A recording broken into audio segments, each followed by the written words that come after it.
Ladies and gentlemen, hey, hi, how you doing? Welcome back to the channel. Thank you so much for stopping by. It's a very big day in Call of Duty, obviously, as Season 6 for Warzone MW2 and DMZ is now live, alongside the 1.25 title update, which of course means we have a ton of patch notes to get into. We're talking gameplay changes, content updates, meta shifts all over the place. Lots to break down as we get into it all. If you enjoy the video, do me a favor, drop a like on it. And if you are new here and you want to guarantee you are always up to date with literally everything going on in COD, whether it's news, updates, patch notes, it's all right here on a daily basis. So be sure to hit that subscribe button. Obviously, some very, very big stuff coming up here soon with Call of Duty Next and the MW3 beta. So tons of content dropping you won't want to miss. Love to have you join us on the road to 1 million subs. All right, so we've got our Season 6 patch notes. The actual update's live at 9 a.m. Pacific, which should be just after this video is going live, our Wednesday, September 27th update. So Dark Ritual operators have begun summoning the Haunting. Prepare for darkness to fall on October 17th. That'll of course be the full launch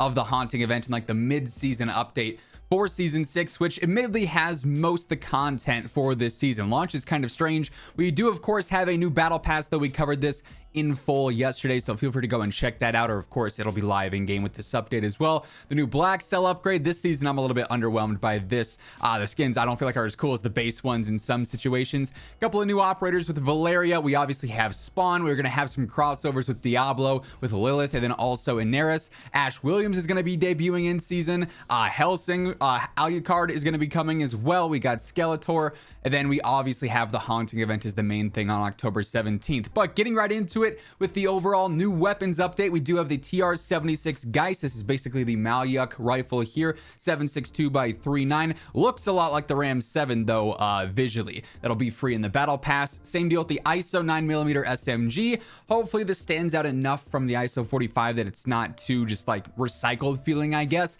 And we also have the dual comma melee weapon as well.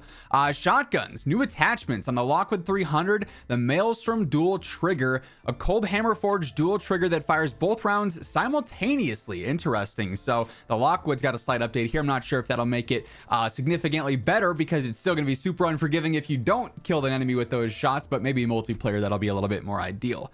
Overall weapon balancing here for SMGs, the Shroud, these are MW2 changes only. Reduce the upper torso damage, the mid to far distance damage, and a minor increase in close to mid distance damage as well. So some interesting changes there. The Lockman Shroud and MP wasn't anything too crazy. It was definitely a force in Warzone though, which I'm sure those changes are coming up. The Mini-Bach increased the close distance damage and the increased the damage range. So the Mini-Bach's getting some buffs in multiplayer. On rifles for the 7.62, they reduced the close distance damage, the close damage range, and increase the mid damage range. So some close range nerfs, a mid range buff in multiplayer. On the Advancer, they increased the range. That's even better for multiplayer now. Battle rifles, the Squall, they buffed this again for multiplayer. Same deal with the 7.62, the SO14, and the TAC-V. So the range on all the battle rifles is better now, basically.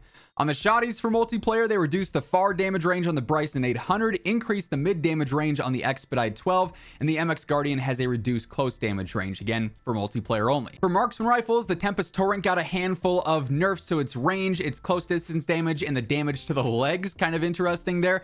The Lockwood MK2 got buffs to its mid damage range, close distance damage, damage to the upper arm, better sprint out time, and increased hip movement speed. So it's faster and it's going to be a little bit more strong. It was already decent for multiplayer just because of the health though. SAB 50, this will be in general here. Improve the sprint out time and the ADS time, reduce the moving hip spread, and then multiplayer only, the damage range is a bit better. Then the SPR, they increase the mid damage range for multiplayer as well. The following changes are for Warzone only. So our true meta updates here, the Chimera. Lower torso damage multiplier increase. So now anywhere you're hitting on the Chimera will be a bit more effective, basically, because obviously if you're already hitting head, neck, or chest shots, that'll be good. Lower torso will be even better now, so it'll be a bit more rewarding. On the Advancer, the limb multipliers were increased, so that's pretty solid. Again, already a great sniper support choice. The ISO, they nerfed it again. There's no way. They keep killing the ISO Hemlock for no reason. It's not a good gun. The TTK is not competitive as is. The neck multiplier is worse, and the upper torso damage multiplier is worse. Someone out there does not like the Hemlock for some reason. The 7.62 is getting nerfed. Close damage decreased. The close damage range was increased though. Neck and head multipliers are worse, and the upper torso multiplier is worse. So now having good aim with the 7.62 is less rewarding. Interesting changes there, because the damage per mag and the recoil kind of made up for its decent damage that might knock it out of like the top tier meta options. The M13B, this was long lasted. They've already nerfed it all. Close damage nerfed, close damage range nerfed, close to mid damage nerfed, mid damage decreased. So basically its close range is going to be less effective. Its mid range is going to be slightly less effective. Long range, it should still be decent though, and that's really where it thrives, of course. On the M13C, they increased the close damage again, so this actually might be looking like a decent sniper support option now. Lower limb damage multipliers increased as well, so having not ideal aim is a little bit more rewarding. The M16 close range damage was increased, the lower torso multiplier increased, limb damage multipliers increased. So M16 caught a slight buff. It's still in application, not going to be anything all that crazy. Battle rifles, the mid damage range on the Squall was decreased, so a nice little nerf there, maybe knocks it out a little bit more. It was still usable for sure after all the nerfs. This is like nerf number 6. We'll see if that one finally makes a difference. On the FTAC Recon, neck, torso, and limb multipliers all increased. This is already a banger for TTK, so it's going to be even better now. The downside, though, is that it has sniper ammo. The 7.62 close damage range increase, so it'll be better if you're making that gimmicky sort of SMG style setup. Buffed the neck and torso multipliers and the limb multiplier as well. The 7.62 does not need damage multiplier buffs. This thing's damage is already insane. The SO14 close range buff, close to mid damage range buff, mid damage range buff, far damage buff in general. So SO14 is looking a little bit better now. That might bump it up some. TAC V, close damage increase, close damage range increase, close to mid damage increase, but the TAC V is not a close range weapon, so those aren't really super useful buffs in general, in my opinion. For handguns here, Basilisk, close to mid damage buff, mid to far damage buff, far damage buff. So the Basilisk is more powerful everywhere. Pretty unforgiving though. It's still going to be usable on akimbo though, for sure. FTAC Siege, head damage multiplier nerf, lower torso damage multiplier nerf. So it's going to be less effective if you're hitting those upper body shots, which is unfortunate to see considering it's like the only competitive pistol basically. The GS Magna, they nerfed its close damage. I don't know why. Close to mid damage buffed, upper torso multiplier nerf, limb multiplier nerf. No one's using this anyways. I'm not sure why it's getting a nerf. It wasn't broken by any means, but hey, it is what it is. P890 mid damage buff, far damage buff if you're using like the single version of it. Lower torso damage multiplier buff, limb multiplier buff. So it'll be a bit more effective now. A decent pistol for sure. X12 close to mid damage buff, so that starter pistol is going to be even more effective now. Neck and torso damage multiplier buff, lower limb multiplier buff. So yeah, that starter pistol is going to be frying. The 9mm Damon actually got nerfs all around to its neck, torso, and arm multipliers, so that'll be a little bit worse, which is a bummer because it was pretty good. Then the 50 GS, they buffed the close, mid, and far damage, so it's more powerful, still super unforgiving. For shotguns, the Bryson 800 close to mid damage range was buffed, so it's going to have that better damage range basically in that first area. 890 close damage range nerf, close to mid damage range nerf, mid damage nerf, mid to far damage range nerf. So worse all around. The 800 is now better than the 890. Lockwood 300, lower torso multiplier buff, limb multiplier buff, still super unforgiving. Then the MX Guardian, close damage range buff, close to mid damage range buff, mid to far damage buff, far damage buff. Buffs all around for the MX Guardian that might actually be able to compete a little bit more now with the KV Broadside as the best shotgun. For snipers, the Carrick, which is a completely useless sniper right now, close to mid damage buff. I don't know who's using it close to mid though. Far damage buff, that's a decent change there. Lower torso buff, limb damage buff. So slightly better for the Carrick, but the signal, unless this is a crazy nerf here with the neck multiplier nerf and the upper torso nerf, is anything drastic, it's still going to be a better option, though. We'll have to see for the exact damage values, though, because of course we don't have those in the patch notes. The SPX 80 also got a close damage range buff, so that first range will be a little bit better, although it's a sniper, so that's not super relevant. Close to mid damage range increased, mid damage range increased, upper torso multiplier buff as well. So buffs all around for the SPX. Then we get into the SMGs. Please ISO nerf. Please ISO nerf. We'll see. Bass P buffed all around with its neck, torso, and limb multipliers. That's nice to see there. It's already decent, as we talked about a few days back, so that should be pretty solid. The Fennec, close damage buff, and it was already pretty solid. Close to mid damage buff. Head and neck and upper torso multipliers were changed a bit. Head was buffed, but neck and upper torso were nerfed. So you really value headshot damage on the Fennec here. Could be a decent option for solos.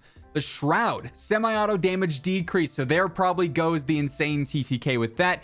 Burst Fire head damage multiplier buffed, Burst Fire neck multiplier buffed, Burst Fire torso multiplier buffed. So maybe it's just not worth using in semi-auto now, but in burst, it's actually going to be better. So that's something to keep note of. That could be one that might be pretty solid here, pending these other changes. Mini Bach, mid damage buff. That's not bad, but it's still way too slow up close. MX9, neck, torso, and limb multipliers all buffed there as well.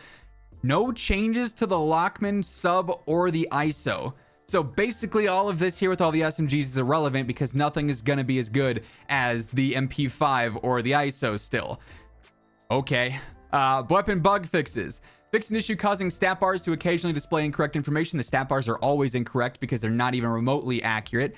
Fix an issue with the Lockwood 300 that would cause inconsistent headshot damage. Fix an issue with the KV broadside and MX Guardian barrel attachments where they were not offering the correct stats. Some small things there. For progression, we obviously have a level cap increase to 1,250, which offers a new Shadow Company Mill Sim operator if you get that. Some global bug fixes. We got a lot going on here. An issue with helicopters taking higher damage when stuck with a shock stick. An issue where players can be teleported outside of a heavy chopper. An issue with dirt bike collision. An issue causing some operators to clip when in the MRAP. An issue where menu titles can be incorrect. An issue affecting the appearance of the daemon in the preview section. An issue where spending multiple battle pass tokens in a row would cause an error. An issue with the camera position being inconsistent in the battle pass. An issue with the daemon unlock requirements. An issue where the calling card and emblem rewards for Polyatomic and Orion were swapped to the Carrack. An issue preventing the report player function from working. An issue preventing vehicle skin challenges from displaying correctly. An exploit with the weapon blueprint duplication. An issue preventing players from navigating the play again options. An issue where some bonus challenges were not rewarding XP. An issue where operators' images were grayed out. An issue where the manage files menu would kick players back to the main menu. An issue where the screen refresh rate setting would not adjust. That was a big one where you couldn't use like 144 hertz or 240 hertz and stick you at 60. An issue where the drill charge would not play a sound when you were stuck. An issue where some sounds were unintentionally delayed over distance. An issue where music was fading out unintentionally. An issue where war tracks were not mixing correctly. An issue where the detached sound would not play when exiting an ascender. An issue with the AI gun screens not functioning correctly on secondary weapons. They do say as far as the download size for this goes, which is like 30 gigs or something like that, it'll be larger than normal because this includes Season 6 content as well as prep for the MWII beta. So obviously we've got that coming up in about a week's time. Spec Ops, couple of bug fixes here, nothing too crazy. We got some multiplayer specific stuff, a couple of new maps with La Casa for 6v6, Coro Village for 6v6, King from MW 2019 in Gunfight, and Fight in Gunfight as well. A few specific MP bug fixes here, an issue that caused the faction showdown vehicle challenges to not track, an issue with the Snoop Dogg operator, an issue where an ISO 45 stock would display a placeholder image, then also an issue where the UAV killstreak pings enemy locations in between scans. That's the UAV bug. Hopefully it's finally fixed in full. We'll have to see though. MW2 ranked play, basic reset happening here. Also, the new weapons are going to be restricted there, but it's the new rewards for this season. Of course, the standard ranked play reset that we always see. Then we get into the Warzone specific stuff here. We got our playlist update for just this week mentioned. We've got ranked trios, Al-Mazrah quads, Vondel duos, map rotations solos. No basic trios on Battle Royale, that sucks. Resurgence, Vondel quads, map rotations, solos, duos, trios. Armored Royale is back, and then Plunders on Al-Mazrah as well. For gameplay updates, there is a new Champions Quest reward. A new rifle blueprint called Flow Through is now available on Al-Mazrah. The Signal Intelligence contract's been re-enabled. Loot box behavior, we've improved the behavior and visibility of additional loot that drops on the ground.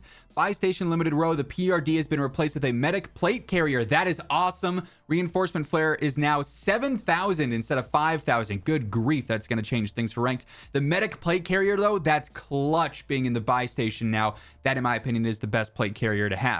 Some specific Warzone bug fixes, an issue that prevents the player who called in a deployable buy station from being shown in the UI, an issue related to assimilation, an issue where field upgrades used on the train would sometimes become unusable, an audio issue with supply boxes, nothing too crazy there. And then ranked play in Warzone also has its basic reset this season as well. There are some changes to the deployment fee. There's now going to be a new max of minus 280 if you get all the way up there above 10,000. Other than that, it's the pretty basic ranked reset here as well. Then we got our DMZ patch notes, likely just a bunch of bug fixes with the adjustments here. A lot of money changes and price changes, so if you want to read those in specific, feel free to pause the video. That's a lot of dollar signs for sure.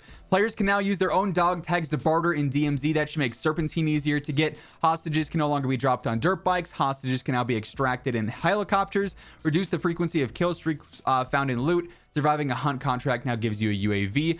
Handful of DMZ bug fixes as well, specific just for DMZ. Crown faction unlock requirement being incorrect, players not being able to set a custom weapon in certain situations. A number of mission descriptions as always. The signal intelligence being locked in some issues where basically you try and go to it but you couldn't access it.